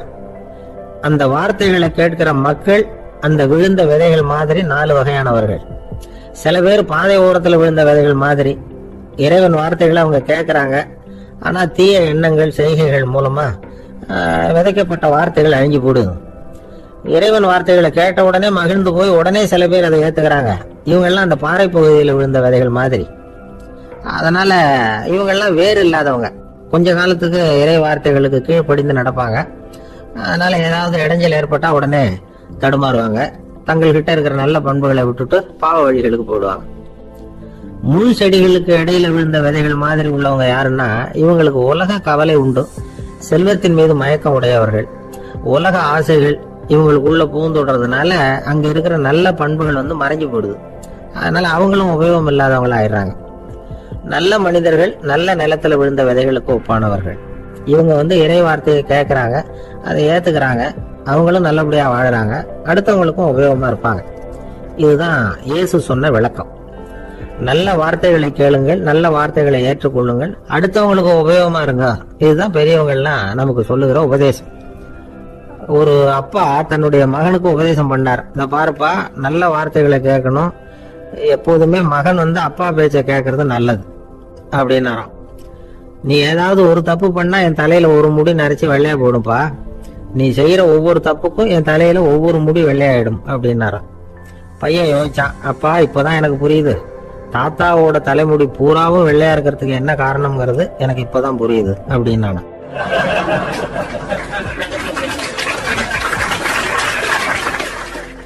எனக்கு வாழ்க்கையில ஒரே ஒரு ஆசை தான் சார் அப்படின்னாரு ஒருத்தர். அது என்னன்னு கேட்டேன். ஆசைகளை ஒழிச்சுடணுங்கிறது தான் என்னோட ஆசை அப்படின்னார். இப்படி ஆசைகளை ஒழிக்க வேண்டும் அப்படிங்கிறதையே ஒரு ஆசையா கொள்றது அபத்தம் அப்படிங்கிறார் ஒரு பெரியவர்.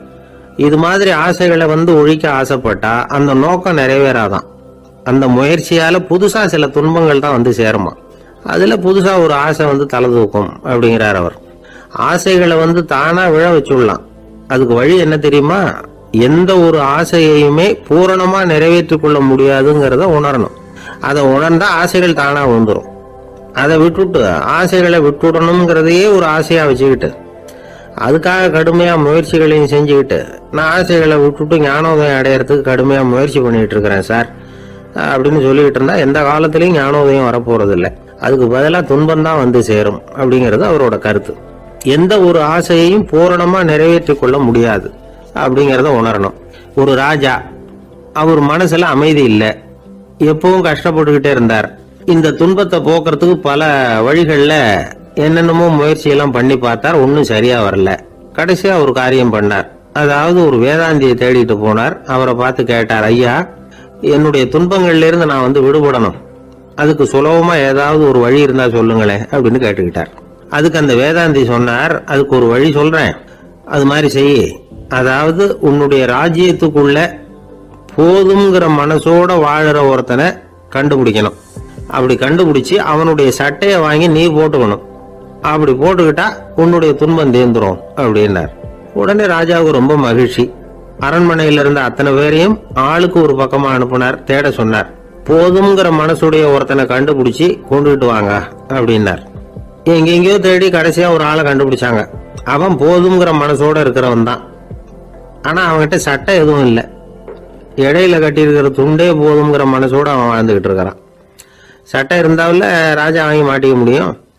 அந்த வேதாந்தி ஏன் அப்படி சொன்னாருங்கிறதுக்கான அர்த்தம் இப்பதான் ராஜாவுக்கு புரிஞ்சுதான். இதுவரைக்கும் சொன்னதெல்லாம் ஞான மார்க்கத்தை தேடிடுறவனுக்கான உள்ள தகவல். இப்போ இன்னைக்கு இளைஞர்கள் இதை கேட்டுவிட்டு நமக்கு ஆசையே வேணாம் அப்படின்னு முடிவு பண்ணிவிட்டா வாழ்க்கையில முன்னேறவே முடியாது. நம்முடைய முயற்சிக்கு ஆசை தான் தூண்டுகோல். அதனால இந்த ஆசையையும் அந்த ஆசையையும் போட்டு குழப்பிக்க கூடாது. ஆனா ஒண்ணு, பேராசை நமக்கு தேவையில்லை. நாம படுற ஆசையிலேயும் ஒரு நியாயம் இருக்கணும். ஏன்னா நம்மள சில பேர் நீங்க தான் சார் சொன்னீங்க, அதனாலதான் ஆசைப்பட்டேன், அரைதான் கிடைச்சது மிச்சம் அப்படிம்பாங்க கன்னத்தை தடவிக்கிட்டே. அதனால இப்பெல்லாம் எந்த தகவலை சொன்னாலும் ரொம்ப எச்சரிக்கையா இருக்க வேண்டி இருக்குது. ஒரு ஆளு ஒரு கடை வச்சு வியாபாரம் பண்ணிட்டு இருந்தான். அவனுக்கு ரொம்ப பேராசை, நிறைய பணம் சேர்க்கணும்னு. திடீர்னு ஒரு நாள் அவனுக்கு உடம்பு ரொம்ப சோகம் இல்லாம போயிட்டுது. இனிமே பிழைக்கிறது கஷ்டங்கிற நிலைமை. மரணப்படுகையில இருக்கிறான். சொந்தக்காரங்கள்லாம் சுத்தி உட்கார்ந்து இருக்கிறாங்க. இவன் மெதுவா கண்ணை திறந்து பாக்குறான். என் வீட்டுக்காரி எங்கன்னா, இதோ இருக்கேன் அப்படின்னாங்க அந்த அம்மா. பசங்கள்லாம் எங்கேங்கிறான். இதோ பக்கத்துல தான் நின்றுட்டு இருக்கிறோங்கிறாங்க. பொண்ணுங்க எங்கேங்கிறான். எல்லாம் இங்கதான் இருக்கிறோம் அப்படிங்கிறாங்க. எல்லாம் இங்கதான் பக்கத்துல தான் இருக்கோம், நீங்க கவலைப்படாதீங்கன்னு சொல்றாங்க எல்லாம். அவன் மெதுவா கஷ்டப்பட்டு வாயை திறந்து, அட பாவீங்களா, எல்லாரும் இங்க இருந்தா அங்க கடையை யாரு கவனிக்கிறது அப்படின்னானா. ஒரு நாள் ஒரு 10-15 பள்ளிக்கூடத்து பிள்ளைங்க தேடிட்டு வந்தாங்க. உங்களை பார்த்துட்டு தான் போகணும், அதுக்காக தான் வந்திருக்கோம்னாங்க. என்ன விஷயம்னு கேட்டோம். நாங்கள்லாம் கூடி ஒரு முடிவு பண்ணியிருக்கிறோம், அதை உங்ககிட்ட சொல்லணும் அப்படின்னாங்க. அதுவும் ஒரு வாண்டு பையன் அதை சொன்னான். என்ன முடிவு அது அப்படின்னு கேட்டோம் ரொம்ப ஆர்வமாக. அதை இப்போ சொல்ல மாட்டோம், எங்களுக்கு பிடிக்கிற மாதிரி ஏதாவது ஒரு தகவல் சொன்னால் அதுக்கப்புறம் நாங்கள் அதை சொல்கிறோம் அப்படின்னு அந்த வாண்டு பையன். சரி, சின்ன பையன்கிட்ட இன்னைக்கு வசமாக மாட்டிக்கிட்டோம் அப்படின்னு நினச்சிக்கிட்டு அவங்களுக்கு தகுந்த மாதிரி ஒரு கதை சொல்ல ஆரம்பித்தோம். அது என்ன கதைன்னா, ஒரு பெரிய காடு, அதில் பலவிதமான மிருகங்கள். அந்த காட்டுக்கு ஒரு சிங்கம் தான் ராஜா. எப்பவும் காட்டுக்கு அது தானே ராஜா. ஒரு பெரிய யானைக்கு இது பொறுக்கலை. என்ன இது, எப்போ பார்த்தாலும் இங்கே சிங்கத்துக்கே ராஜா பதவி கிடைக்குது, நான்லாம் எவ்வளவு பலசாலியாக இருக்கிறேன், அப்படி இருந்தும் எனக்கு அந்த பதவி கிடைக்கலையே அப்படின்னு தனக்குள்ளே பொறுமிக்கிட்டே இருந்தது. ராஜா பதவியை நினச்சி ரொம்ப ஏக்கம், அதுக்கு பதவி மோகம். இந்த சமயம் பார்த்து ஒரு குள்ள நரி கூட்டம் அதை தேடிட்டு வந்தது. ஐயா பெரியவங்களே, நீங்கள் இந்த காட்டுக்கு ராஜாவாக இருக்க ஆசைப்படுறீங்க, அதில் ஒன்றும் தப்பு இல்லை. ஆனால் அதுக்கு முன்னாடி நீங்கள் எங்கள் கூட்டத்துக்கு கொஞ்ச நாள் தலைவராக இருங்க, அதாவது ராஜாவாக இருங்களேன், உங்களுக்கும் ஒரு ட்ரைனிங் கிடைச்சது மாதிரி இருக்கும் அப்படின்னு சொல்லியிருக்குது இந்த கூட்டம், குள்ளநெறி கூட்டம். இதை கேட்ட உடனே யானைக்கு ரொம்ப சந்தோஷம் தாங்கலை. அதுதான் எப்போன்னு பதவிக்காக காத்துக்கிட்டு இருக்குதே. இருந்தாலும் கொஞ்சம் பிகுவோட, சரி நீங்கள்லாம் இவ்வளோ தூரம் என்ன தேடிட்டு வந்து கேட்கறதுனால மறுக்க முடியல அப்படின்னு ரொம்ப ஏதோ அவளுக்கு சிரமப்பட்டு ஒத்துக்கிறது மாதிரி ஒத்துக்கிட்டது. ஏதோ உங்கள் ஆசைக்கு கட்டுப்படுறேன், கொஞ்ச நாள் உங்கள் கூட்டத்துக்கு ராஜாவாக இருக்கிறதுக்கு சம்மதிக்கிறேன் அப்படின்னுது. உடனே அந்த யானை ராஜ நட போட ஆரம்பிச்சுட்டுது. யானை சாதாரணமாக நடந்தாவே எப்படி இருக்குங்கிறது நமக்கு தெரியும். அதுவே ராஜ நட நடந்தால் எப்படி இருக்கும் கற்பனை பண்ணி பாருங்கள். யானை முன்னாடி கம்பீரமாக போய்கிட்டு இருக்குது, தலைவர் இல்லையா, அதனால் குள்ள நரிகள்லாம் ரொம்ப அடக்கமாக அது பின்னாடி அணிவகுத்து போயிட்டு இருக்குது. ராஜா வாழ்க, மன்னர் வாழ்க அப்படின்னு கோஷம் வேற. யானைக்கு தலைகால புரியல, அவ்வளவு சந்தோஷம். அந்த யானைக்கு செருக்கு, ஆணவம் எல்லாம் ஏற்பட்டு போச்சு. அதுக்கப்புறம் அது தரையை பார்க்குமா, நிமிர்ந்து நடக்க ஆரம்பிச்சுட்டுது. தரையை பார்க்கறதே இல்லை. அப்படி போயிட்டு இருக்கிறப்போ ஒரு சதுப்பு நிலத்தில் திடீர்னு காலை வச்சுட்டுது. அவ்வளவுதான், கால் உள்ளே போட்டுது. இன்னொரு காலை எடுத்து வச்சுது, அதுவும் உள்ளே போட்டுது. அந்த 2 காலையும் எடுக்கிறதுக்காக அடுத்த 2 காலையும் அழுத்திச்சு, அதுவும் உள்ளே போக ஆரம்பிச்சுட்டுது. இப்போ 4 காலம் வசமாக சேத்துல அழுந்தி போச்சு, எடுக்க முடியல. உள்ள நரிகள்லாம் அதை சுற்றி சுற்றி வந்தது. சிலது சுற்றி நின்று டான்ஸ் ஆட ஆரம்பிச்சுட்டுது யானையை பார்த்துட்டு. இதை யானை பார்த்தது. என்ன இது, தலைவர் நான் தவிச்சுக்கிட்டு இருக்கிறேன், தொண்டர்கள்லாம் சுற்றி நின்று வேடிக்கை பார்த்துக்கிட்டு இருக்கிறீங்க, டான்ஸ் ஆடுறீங்க அப்படின்னு கேட்டுதான். தொண்டர்களே, தலைவர் நான் தவிச்சுக்கிட்டு இருக்கிறது உங்களுக்கு தெரியலையா? இப்போ உடனே உங்கள் தலைவரை காப்பாற்ற வேண்டியது உங்கள் கடமை இல்லையா அப்படின்னு கத்துச்சான் அந்த யானை. உள்ள நரிகளில் ஒன்று முன்னாடி வந்து நின்று அந்த யானையை பார்த்துதான், தலைவரே, எங்களுக்கு ரொம்ப நாளாக ஒரு ஆசை, அந்த ஆசையை நிறைவேற்றிக்கிறதுக்காகத்தான் உங்களை எங்கள் தலைவராக ஏற்றுக்கிறோம்னு சொன்னோம் அப்படின்னு தான். என்ன ஆசைன்னு கேட்டிருக்கு யானை. யானை கறி சாப்பிட்டு பார்க்கணுங்கிறது எங்களுக்கு ரொம்ப நாள் ஆசை, அது இன்னைக்கு தான் நிறைவேற போகுது அப்படின்னு தான் அந்த நரி. இதை கேட்ட உடனே அந்த யானை அப்படியே மூர்ச்சி ஆயிட்டு தான். நரிகள்லாம் அது மேலே ஏறி குதற ஆரம்பிச்சுட்டு தான். பதவி மேலே இருந்த பேராசை அந்த பலசாலியான யானையையே மாட்டி விட்டுட்டு பார்த்தீங்களா அப்படின்னு சொல்லி முடித்தோம் இந்த கதையை அந்த சின்ன பிள்ளைங்க கிட்ட. சரிங்க, இப்போ நாங்கள் உங்களை தேடி வந்த விஷயம் என்னங்கிறத சொல்லவா அப்படின்னு நான் ஒரு வாண்டு பையன். சீக்கிரம் சொல்லு தம்பி, சஸ்பென்ஸ் தாங்கலை அப்படின்னோம். அவன் மெதுவா எங்களை பார்த்து சொல்கிறான், எங்களுக்கு கொஞ்ச நாள் நீங்கள் தலைவராக இருந்தால் தேவலை அப்படி. ஒரு ஊரில் 4 நண்பர்கள் இருந்தாங்க. 4 பேரும் சோம்பேறிகள். 4 பேருக்கும் எந்த வேலையும் செய்யறதுக்கு உடம்பு வளையறதில்லை. இருந்தாலும் சோம்பேறித்தனத்தில் ஒருத்தருக்கு ஒருத்தர் கொஞ்சம் வித்தியாசம் உண்டு. அதுக்கு தகுந்த மாதிரி அவங்களுக்கு பேர் அமைஞ்சு போச்சு. ஒருத்தன் கால் சோம்பேறி, இன்னொருத்தன் அரை சோம்பேறி, அடுத்தவன் முக்கால் சோம்பேறி, கடைசி ஆளு முழு சோம்பேறி. இவங்க 4 பேரும் நண்பர்கள். அப்புறம் எப்படி காரியம் நடக்கும்? 4 பேரும் ஒரு வீதியில் அப்படியே நடந்து போயிட்டு இருக்கிறாங்க. நல்ல பசி, எங்கேயாவது சோறு போடுவாங்களா அப்படின்னு பார்த்துக்கிட்டே வந்தாங்க. அவங்க வந்த வழியில் ஒரு ₹1 காசு கிடந்தது தரையில். அவங்க கண்ணில் அது பட்டுது. ஆனாலும் அதை குனிஞ்சு எடுக்கணுமே, அதுக்கு சோம்பேறித்தனம். முழு சோம்பேறி பார்த்தான். பக்கத்தில் வந்துக்கிட்டு இருந்த முக்கால் சோம்பேறி கிட்ட சொன்னானா, டேய் அதை கொஞ்சம் குனிஞ்சு எடுறா அப்படின்னானா. அவன் என்ன பண்ணான் தெரியுமா? அதுக்கு அடுத்தபடியாக வந்த அரை சோம்பேறி கிட்ட சொன்னானா, என்ன எல்லாரும் பேச, நீ அதை கொஞ்சம் குனிஞ்சு எடுறா அப்படின்னானா. அவன் இவனை விட மோசம், அடுத்தவங்க கிட்ட சொல்லியிருக்கிறான். அவனும் குனியறதுக்கு தயாரா இல்லை. ஆக கூடி கடைசியில் யாருமே காசை எடுக்கல. என்னத்துக்கு அனாவசியமா உடம்ப வளைச்சிக்கணும் அப்படின்னு எல்லாரும் பேசாம வந்துட்டாங்க. அவங்க பாட்டுக்கு நடந்து வந்துகிட்டே இருக்கிறாங்க. எதிரில் ஒருத்தன் வாழைப்பழத்தை வண்டியில வச்சு தள்ளிட்டே வந்தான். ரூபாய்க்கு 4 பழம்னு கூவி வித்துக்கிட்டே வர்றான். இப்ப அந்த முழு சோம்பேறி சொன்னானா, டேய் வழியில கிடந்தது ₹1, அதையாவது எடுத்துக்கிட்டு வந்திருந்தா இப்ப இந்த பழத்தை வாங்கி ஆளுக்கு ஒன்று சாப்பிடலாமே அப்படின்னானா. ஆமா சாப்பிட்டுருக்கலாமே அப்படின்னாங்களாம் மற்றவங்களும். ஆனாலும் திரும்பி போய் அதை எடுக்கணும்னு யாருக்கும் தோணலை. பேசாம சோர்ந்து போய் நடந்து வந்தாங்களாம். இருட்டி போச்சு. வழியில ஒரு கோவில். சரி இங்கேயே படுத்து தூங்குவோம் அப்படின்னா ஒருத்தன். அதுதான் சரின்னாங்க மற்றவங்களும். அப்படியே மண்டபத்தில் படுத்துட்டாங்க. கோவில் அர்ச்சகர் வேலையெல்லாம் முடிச்சுட்டு வெளியில வந்திருக்காரு. இவங்கள பார்த்தாராம். ஏன் இப்படி சோர்ந்து போய் கிடக்குறீங்க அப்படின்னு விசாரிச்சிருக்காரு. 2 நாளாச்சுங்க நாங்கள் சாப்பிட்டு அப்படின்னாங்களாம். அவர் உடனே ஐயோ பாவம் அப்படின்னு சொல்லி பானை, விறகு, அரிசி, தண்ணி எல்லாம் கொடுத்து நீங்களே சமையல் பண்ணி சாப்பிட்டுக்கோங்க அப்படின்னு சொல்லிவிட்டு போயிட்டார். இந்த 4 பேருக்கும் சமையல் பண்ணி சாப்பிடணும்னு ஆசையாக தான் இருந்தது. ஆனால் அடுப்பு பற்ற வைக்கணுமே, அதுக்கு தீப்பெட்டி வேணுமே. தீப்பெட்டி இல்லை. இப்போ முழு சோம்பேறி ஆரம்பித்தான். அடுத்தவனை பார்த்து, டேய் கடைக்கு போய் ஒரு தீப்பெட்டி வாங்கிட்டு வாயேன் அப்படின்னு நானா. அவன் வழக்கம் போல் அடுத்தவங்க கிட்ட சொல்லியிருக்கான். அவன் அதுக்கு அடுத்தவங்க கிட்ட சொல்லியிருக்கிறான். கடைசியாக கால் சோம்பேறி கிட்ட வந்து சேர்ந்தது. அவனும் அது நம்மால முடியாது அப்படின்னு பேசாமல் இருந்துட்டான். இப்போ தீப்பெட்டி வேணுமே, அதுக்கு என்ன பண்ணுறது? அவங்களுக்குள்ள பேசி ஒரு முடிவுக்கு வந்தாங்களாம். அதாவது யாரு முதல்ல வாயை திறந்து பேசுறாங்களோ அவங்க தான் தீப்பெட்டி வாங்கறதுக்கு போகணும் அப்படின்னு. அவ்வளவுதான். உடனே 4 பேரும் வாயை கெட்டியா மூடிக்கிட்டு படுத்துக்கிட்டாங்க. அவங்க சமையல் பண்ணி சாப்பிட்டாங்களா என்ன அப்படிங்கிறது அர்ச்சகருக்கு தெரியல. சரி பார்த்துட்டு வரலாமேன்னு வந்தார். வந்து பார்க்குறாரு, இவங்க 4 பேரும் அசையாம படுத்து கிடக்குறாங்க. அர்ச்சகர் பயந்துட்டார். ஒருவேளை பசி தாங்காம செத்து போட்டாங்களோ அப்படிங்கிற பயம், அல்லது நாம கொடுத்த உணவுப் பொருள்ல ஏதாவது விஷம் கலந்துருக்குமோ அப்படின்னு பயந்தார். அப்படின்னா நம்ம மேல பழி வந்துருமே அப்படின்னு நினைச்சு நடுங்க ஆரம்பிச்சுட்டார். அப்புறம் அவரும் ஒரு முடிவுக்கு வந்தாராம். கோவிலுக்கு பக்கத்திலேயே ஒரு பெரிய குழி இருந்தது. அதுல ஒவ்வொருத்தரையா இழுத்துக்கிட்டு போய் போட்டார். கொஞ்சம் மண்ணை தள்ளினார். காலால மிதிச்சார். அவர் மிதிச்ச மிதி ஒருத்தன் அடி வயத்துல போட்டுவிட்டது. அவன் உடனே வலி தாங்காம ஐயோ அம்மான்னு அலர்னான். உடனே நடந்தது என்ன தெரியுமா? மற்ற 3 பேரும் துள்ளி எழுந்திருச்சாங்களாம். அவனை பார்த்து நீ தாண்டா தீப்பெட்டி வாங்க போகணும், நீ தாண்டா வாங்க போகணும், நீ தான் சத்தம் போட்ட அப்படின்னு சொல்லி ஆரம்பிச்சுட்டாங்களாம். அர்ச்சகர் பார்த்தார். இது பேய் மாதிரி தெரியுதுன்னு நினைச்சுக்கிட்டு ஒரே ஓட்டமா ஓடி போட்டாராம். கிராமப்புறங்கள்ல இப்படி ஒரு கதையை சொல்றது உண்டு. சோம்பல்ங்கிறது நம்ம முன்னேற்றத்துக்கு பெரிய தடை அப்படிங்கிறத நாம புரிஞ்சுக்கணும். அதுதான் இந்த கதை சொல்ற நீதி. ஒரு ஆள் இருந்தான். நிறைய பணம் சம்பாதிச்சான். ஆனா செலவு பண்ண மனசு வரல, கருமி. அவன் என்ன பண்ணா, சேர்த்த பணம் பூராவையும் ஒரு மரத்தடியில புதைச்சி வச்சிருந்தான். வாரத்துக்கு ஒரு தடவை அந்த மரத்தடிக்கு வருவான். புதைச்ச இடத்த ஆவலோடு பார்த்துக்கிட்டு இருப்பான். அதுக்கப்புறம் போயிடுவான். அவ்வளவுதான். ஒரு நாள் ஒரு திருடன் வந்தான். இவன் புதைச்சி வச்சிருந்ததெல்லாம் எடுத்துட்டு போயிட்டான். இது தெரிஞ்சு போச்சு. அந்த கருமி புலம்ப ஆரம்பிச்சுட்டான். இவன் புலம்பலை கேட்டதும் அக்கம் பக்கத்தில் இருந்தவங்க எல்லாம் ஓடி வந்தாங்க. என்ன விஷயம்னு விசாரிச்சாங்க. இவன் சொன்னான்.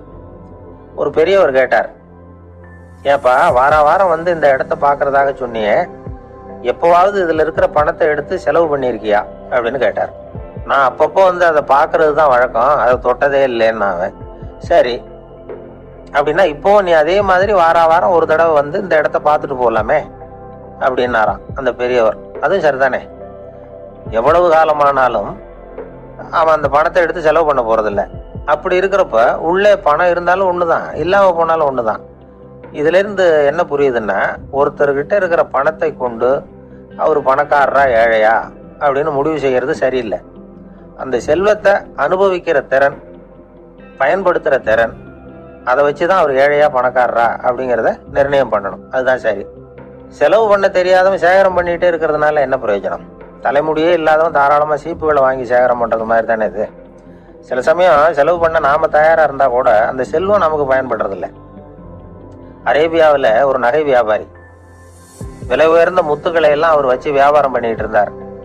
அவர் ஒரு சமயம் ஒரு பாலைவனம் வழியா போயிட்டு இருக்கிறார் ஒட்டகத்துல. அப்போ திடீர்னு கடுமையான புயல் வீச ஆரம்பிச்சுட்டுது. திசை தவறி இவர் எங்கேயோ வந்துட்டார். கூட வந்தவங்களையும் காணல, எங்க போனாங்களோ தெரியல. இவர் ரொம்ப பயந்து போய் அங்கே எங்கேயுமா அலைஞ்சு திரியிறார். வழியே தெரியல. பசி கடுமையாயிட்டுது. ஒட்டகத்து முதுகுல ஒரு மூட்டை இருந்தது. அதை பிரிச்சு பார்த்தார். உள்ள ஏதாவது இருக்கான்னு தேடி பார்க்கறார். அது வரைக்கும் கண்ணில் தட்டுப்படாத அபூர்வமான ஒரு பை கண்ணில் பட்டுது. ஆஹா, அதுல ஏதாவது சாப்பிட்றதுக்கு இருக்கும் அப்படின்னு நினைச்சு ஆவலா அதை பிரிச்சு பார்க்கறார். அந்த பையில விலை உயர்ந்த முத்துக்கள் நிறைய இருந்துதான். அப்பதான் அவர் நினைச்சாராம், விலை உயர்ந்த முத்துக்கள் கூட சாப்பிட்றதுக்கு உணவாக முடியாது அப்படிங்கிறத புரிஞ்சுக்கிட்டாராம். எந்த நேரத்துல எது நமக்கு தேவையோ அது நமக்கு தாராளமா கிடைக்கணும். அப்படி அது கிடைக்கிறதுக்கு நம்ம கிட்ட இருக்கிற செல்வம் பயன்படணும். அது நமக்கும் பயன்படலாம், நம்ம மூலமா அடுத்தவங்களுக்கும் பயன்படலாம். அதுதான் செல்வத்தின் பயன். ஒரு மரத்தடியில ஒருத்தன் உட்காந்து அழுதுகிட்டு இருந்தான். அந்த பக்கமா வந்த இன்னொருத்தன் ஏப்பா அழுதுகிட்டு இருக்கிறேன்னு கேட்டான். இந்த இடத்துலதான் பூமிக்கு அடியில பணம் இருக்குது, புதைச்ச இடம் தெரியல, அதான் அழறேன் அப்படின்னா. நல்லா ஞாபகப்படுத்தி பாரு, எந்த இடத்துல புதைச்ச அப்படின்னு கேட்டான் இவன். அது எப்படி எனக்கு தெரியும், புதைச்சு வச்சிருக்கிறவன் நான் இல்லையே, எங்க எதிர்த்த வீட்டுக்காரன் அப்படின்னு இவன். அந்த ஆளு என்ன கண்ணா பண்ணான்னு திட்டிவிட்டான் சார், அதை நினைச்சா எனக்கு ரொம்ப வருத்தமா இருக்கு அப்படின்னு சொல்லி கவலைப்பட்டார் ஒருத்தர். இதுல கவலைப்படுறதுக்கு என்ன இருக்குது அப்படின்னாரு ஒரு பெரியவர். அவர் ஒரு மகான். என்ன சார் இப்படி சொல்றீங்க, ஒருத்தர் நம்ம பார்த்து திட்டுனா வருத்தமா இருக்காதா அப்படின்னார். அது எப்படி வருத்தமா இருக்கும், திட்டுறதுங்கிறது என்ன, அது வெறும் சத்தம் தானே அப்படின்னார் அந்த பெரியவர். நம்ம ஆளுக்கு தலையை பிச்சுக்கலாம் போல இருந்தது. இருக்காது அப்படின்னா நமக்கு அப்படித்தானே தோணுது. அந்த பெரியவர் சொல்றது ரொம்ப பெரிய விஷயம். அதை நாம புரிஞ்சுக்க முயற்சி பண்ணலாம்னா நடைமுறை வாழ்க்கைக்கு அது ஒத்து வர்றது மாதிரி தெரிய மாட்டேங்குது. இருந்தாலும் அந்த பெரியவர் அதுக்கு என்னதான் விளக்கம் கொடுக்குறாருன்னு பார்ப்போமே. ஒரு ரயில் போயிட்டு இருக்கு, அதுல ஒரு சாது போயிட்டு இருக்கார். அந்த ரயில் வந்து அவரு ஹரித்வாரம் போயிட்டு இருக்காரு. அவரு ரயில்ல ஏகப்பட்ட கூட்டம். நம்ம ஊர் ரயில் கேட்க வேணும், டிக்கெட் வாங்கிட்டு கொஞ்சம் பேர், வாங்காத கொஞ்சம் பேர். அது என்னத்துக்கு அனாவசியமா டிக்கெட் அப்படிங்கிற நினைப்புல பாதி பேர். இந்த கூட்டத்துக்கு மத்தியில அந்த சாதுவும் போயிட்டு இருக்கிறார். உட்கார்றதுக்காக இருந்த இடத்துல ஒரு ஆள் படுத்திருக்கிறான். கொஞ்சம் முரட்டு ஆசாமி. அவன் காலு பக்கத்துல கொஞ்சோண்டு இடம் பாக்கி இருந்தது. அந்த இடத்துல இந்த சாது உட்காந்துருந்தார். மெதுவா உட்காந்துக்கிட்டார் போய். ஆனா அந்த ஆளு ராத்திரி பூரா இவரை காலால உதச்சிக்கிட்டே இருக்கிறான். அது இவருக்கு ரொம்ப அவமானமா பட்டுது. அதனால துக்கம் ஏற்பட்டது. இருந்தாலும் அதை ஒரு மாதிரியா சகிச்சுக்கிட்டே இவர் வந்து சேர்ந்தார். பொழுது விடிஞ்சது. அந்த சாது ஹரித்வார் வந்து சேர்ந்தார். அங்க ஒரு பெரிய ஞானியை சந்திச்சார். ராத்திரி ரயில்ல அந்த ஆள் உதைச்சதையும் அதனால தனக்கு ஏற்பட்ட துக்கத்தையும் இந்த சாது அந்த ஞானி கிட்ட சொன்னார். சொல்லிவிட்டு, ஏன் சுவாமி, எனக்கு துக்கம் ஏற்பட்டதே அது தப்பா அப்படின்னு கேட்டார். தவறுதான் அந்த ஞானி. உனக்கு இன்னமும் தேக அபிமானம் போகலைங்கிறது தான் அது காட்டுது. அஷ்டாவக்கிரர் என்ன சொல்றார் தெரியுமா, உண்மையான ஞானி யாராவது தன்னை வந்தனை செய்தால் அதற்காக சந்தோஷப்பட மாட்டார், யாராவது நிந்தனை செய்தால் அதற்காக வருத்தப்பட மாட்டார் அப்படின்னு சொல்றார். நிந்தனைங்கிறது ஒரு ஒலி தான். தேகாபிமானம் இருக்கிற வரைக்கும் இந்த ஒலி நம்மளை வந்து வேதனைப்படுத்தும். நான் தேகம் இல்லை ஆத்மா அப்படிங்கிற நினைவு இருந்தா இந்த ஒலி நம்மளை பாதிக்காது. மனு என்ன சொல்றார் தெரியுமா? ஒரு சாதகன் பாராட்டுதலை விஷம்னு நினைச்சு பயப்படணும், அவமானத்தை அமிர்தம்னு நினைச்சு சந்தோஷப்படணுங்கிறார். அவமானப்பட்டா கவலைப்படாம எப்படி இருக்க முடியும் அப்படின்னு தான் நமக்கு தோணும். அதனாலதான் நம்மள யாரும் இதுக்கு உதாரணமா யாரையும் காட்ட முடியல. புத்தரையும் கபீரையும் உதாரணமா காட்டுறாங்க. அவங்களுக்கெல்லாம் அவமானம் ஏற்பட்டப்போ கவலையே படலையாம். புத்தரை அவமானப்படுத்தணுங்கிறதுக்காக கௌசாம்பி ராணி ஒரு இளம் பெண்ணை கொலை பண்ணி சடலத்தை புத்தர் குடிசைக்கு முன்னாடி போட சொன்னார். போட்டாங்க. புத்தர் தான் அந்த பொண்ணை கெடுத்து கொலை பண்ணி விட்டாருன்னு எல்லாரும் நினைச்சாங்க. ஆனா புத்தர் இதை பத்தி கவலையே படல. அப்புறமா உண்மை தெரிஞ்சதும் புத்தர் புகழ் இன்னும் அதிகமாயிட்டுது. ஒரு பெரிய சபையில ஒரு மோசமான பொண்ணு நுழைஞ்சு தனக்கும் கபீருக்கும் சம்பந்தம் உண்டுன்னு சொன்னா கபீர் கவலைப்படல. அவங்க மாதிரியெல்லாம் நாமளும் இருக்க கத்துக்கணும். நிந்தனை, அபகீர்த்தி, அவமானம் எல்லாம் ஆண்டவன் கொடுக்கிற பிரசாதம்னு நினைக்கணும் அப்படின்னு சொல்றார் அந்த ஞானி. இதை கேட்ட இந்த காலத்து ஆசாமி ஒருத்தர், நான் கூட அப்படிதான் சார், யாராவது அவமானப்படுத்தினா கவலைப்பட மாட்டேன். நேத்து கூட ஒருத்தர் என்ன பலார்னு அரைஞ்சுட்டார், நான் கொஞ்சம் கூட கவலைப்படல, பேசாம வந்துட்டேன்னார். ஏன் அப்படி வந்துட்டீங்க அப்படின்னு. அவர் அரைஞ்சதுலேயும் ஒரு அர்த்தம் இருந்தது, அதனாலதான் அப்படி வந்துட்டேன்னார். ஏன் அரைஞ்சாருன்னு கேட்டேன். 10 வருஷத்துக்கு முன்னாடி 15 ரூபா அவர்கிட்ட கடன் வாங்கினேன், அதை கேட்டு கேட்டு பார்த்துட்டு கடைசியா தான் அரைஞ்சார் அப்படின்னார். ஆண்டவனுடைய பிரசாதம் இவருக்கு அடிக்கடி கிடைக்கும் போல இருக்கு. ஒரு அரசனும் அமைச்சரும் ஒரு நாள் ரொம்ப சாவகாசமா பேசிக்கிட்டு இருந்தாங்களாம். அரசன் அமைச்சரை பார்த்து ஒரு கேள்வி கேட்டிருக்கார். ஏங்க அமைச்சரே, ஆசை இல்லாத ஒரு மனுஷனால இருக்க முடியுமா அப்படின்னு. ஏன் முடியாது, துறவி அப்படிங்கிறவங்க எல்லாம் அப்படிப்பட்டவங்க தானே அப்படின்னாராம் அமைச்சர். அவங்க எல்லாம் உண்மையிலேயே ஆசையை விட்டவங்க தானா அப்படின்னு கேட்டாரா ராஜா. அப்படிதான் இருக்கணும் அப்படின்னாராம் அமைச்சர். அப்படின்னா ஆசையே இல்லாத ஒரு உண்மையான துறவியை நான் பார்க்கணுமேன்னார். அது என்ன பிரமாதம், அதுக்கு நான் ஏற்பாடு பண்றேன் அப்படின்னுட்டாரு இவரு. சொல்லிவிட்டு உடனே புறப்பட்டு போனார். அங்கங்க தேடினார். அப்புறம் தான் அவருக்கு புரிஞ்சுது உண்மை துறவியை கண்டுபிடிக்கிறது எவ்வளவு கஷ்டமான காரியம்னு. இருந்தாலும் ராஜா கிட்ட சொல்லியாச்சே உண்மை துறவியை காட்டுறேன்னு. இப்ப என்ன பண்றது? ராஜா கிட்ட சொன்னபடி நடக்கலைன்னா அவருக்கு கோவம் வந்துடும். அமைச்சர் ஒரு யோசனை பண்ணார். அவருக்கு ஒரு வழி தெரிஞ்சுது. அதுதான் சரின்னு முடிவு பண்ணார். அதாவது அந்த ஊர்ல அவருக்கு தெரிஞ்ச நாடக நடிகர் ஒருத்தர் இருக்கிறார், நல்லா நடிப்பார். அவரை போய் பார்த்தார். இதை பாருப்பா, எனக்காக நீ ஒரு காரியம் செய்யணும்னார்.